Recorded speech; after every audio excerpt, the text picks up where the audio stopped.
It started on a warm evening in London after the negotiations had ended. The city was wrapped in a peaceful hush, but in my chest, everything felt far from calm. I remember the moment like it was yesterday, the way Hamzat stood at the door of my hotel room, his sharp suit and dark eyes burning with unspoken thoughts. "Auntie Aisha, you look like you need a drink," he said, his voice smooth like silk. I smiled, hiding the nerves that made my skin tingle.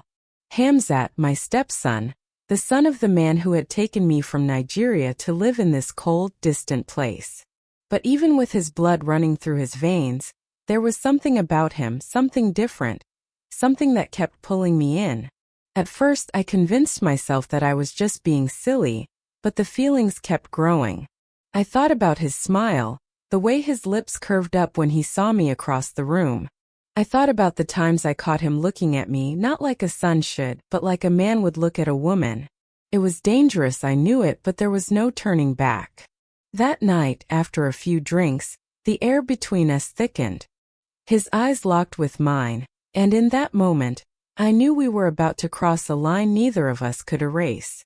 "Let's go for a walk," he said, his voice low and dangerous. Outside, the night was cool, the city lights blinking like stars, but I felt hot, like fire was rising inside me, threatening to consume me whole. It was no longer a matter of choice, it felt like destiny. And as he reached for my hand, I didn't pull away. It was wrong, I knew it was wrong, but I wanted it.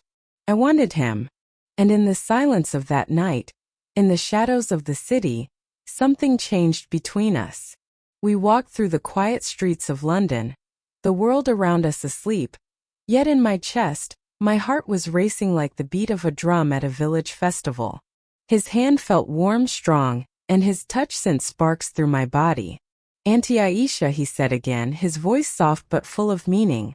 "Why do you always call me Hamzat like I'm just your stepson? Don't you see me as something more?" The question hung in the air like the smoke from a burning candle.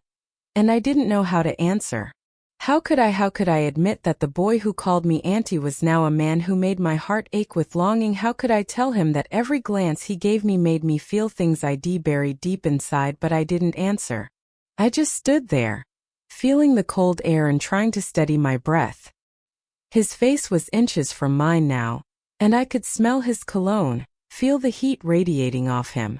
For a long moment we didn't speak, just stood there, both knowing what was happening but neither of us willing to break the silence. Then he moved closer, his lips brushing against my ear. "I've wanted this, Aisha, for so long," he whispered, sending a chill down my spine. His words stirred something inside me, something I couldn't control. The woman in me wanted to pull away, to shout that this was wrong, that I was married to his father, but the desire inside me felt like an uncontrollable force. Before I knew it, his lips were on mine, gentle at first, tentative, like he was waiting for me to stop him. But I didn't. I couldn't. The kiss deepened, and for the first time in what felt like forever, I felt alive. My mind screamed at me, warning me about the consequences, but my body, my heart was drowning in the moment. I kissed him back, my fingers gripping his shirt as though holding onto the edge of a cliff.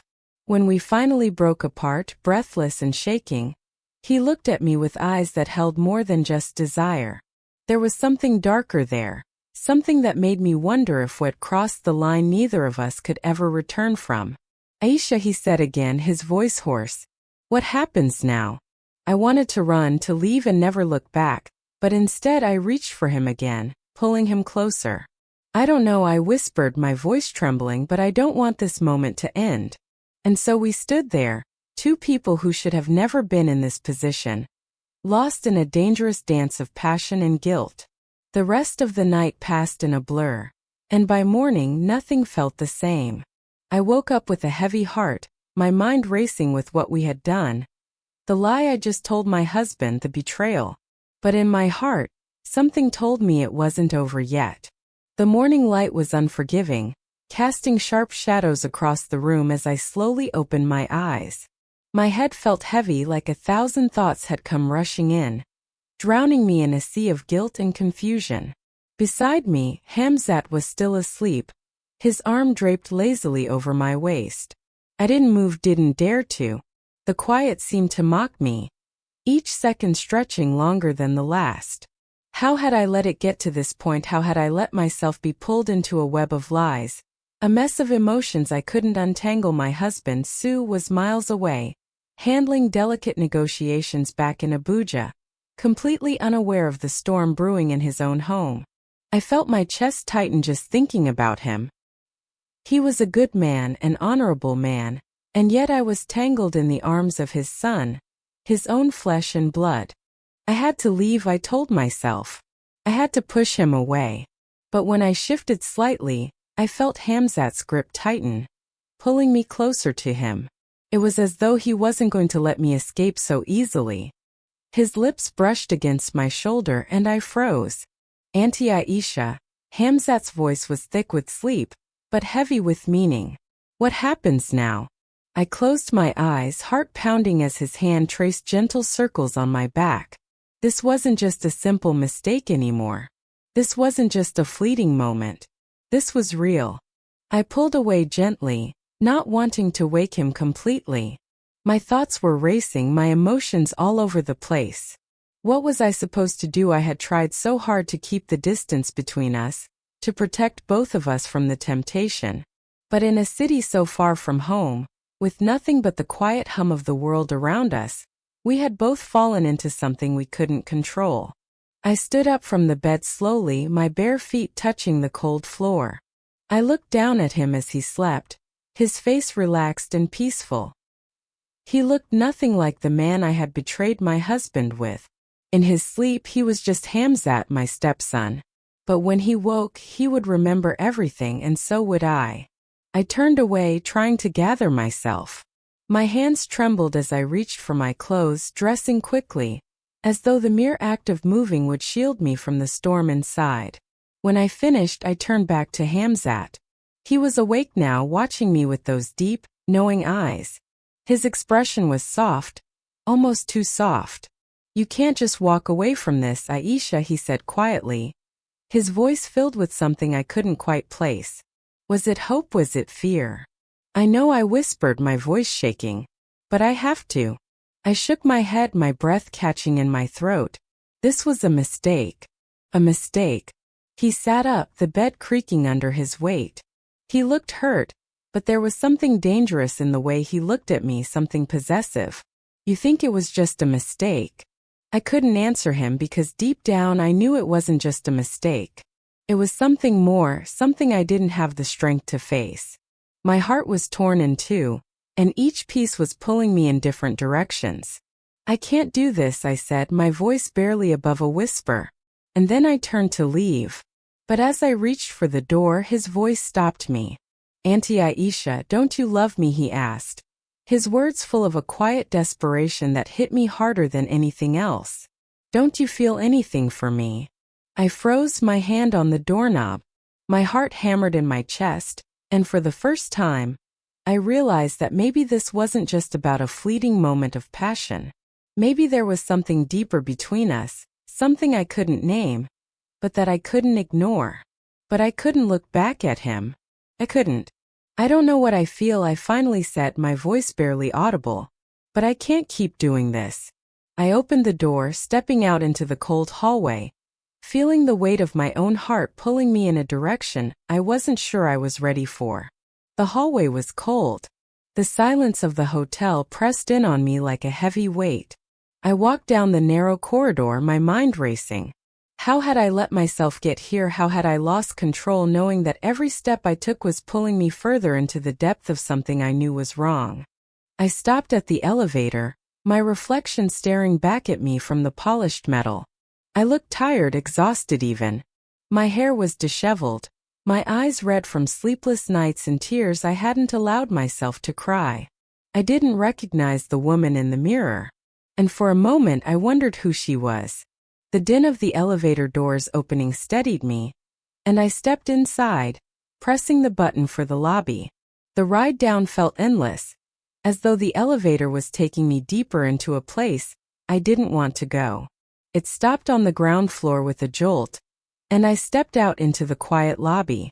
The man at the front desk greeted me, but I barely heard him. My mind was still with Hamzat, His words, his touch, everything about him seemed to pull at the very core of me. But I had to remember what was at stake in me: marriage, my family, my dignity. When I reached my room, I collapsed onto the bed, burying my face in the pillow. The world outside seemed to blur. And for a moment, I just let the tears fall. This was no longer just about me. This was about the choices I had made, the lies I had told, and the life I had built on a foundation that now felt so fragile. But as I cried, something shifted inside me. I realized that no matter how strong the temptation, no matter how convincing the emotions, I was the only one who could take control of my life. I had allowed myself to be swept away by something dangerous, but I wasn't a victim. I had the power to choose, to change, to rebuild. Later that evening, I called my husband. His voice on the other end of the line was warm and reassuring, like it always was, but this time, I felt the weight of my guilt more than ever. So I said, my voice thick with emotion, I need to talk to you about something. It's important. There was silence on the other end, and I knew he could sense the seriousness in my voice. Of course, Aisha. What's wrong? I stopped swallowing hard. I need to tell you the truth. There's something you don't know, something I regret deeply. I could feel the tears welling up again, but this time I was ready to face them. I had to confront my mistakes. And in that moment I realized something I hadn't before: me love for Sue was more important than any fleeting passion, more valuable than any temptation. It wasn't easy admitting my betrayal, it wasn't something I was proud of. But it was the first step in healing the wounds I had caused. I wasn't sure what would happen next, but I knew one thing for sure: I couldn't keep running from the truth.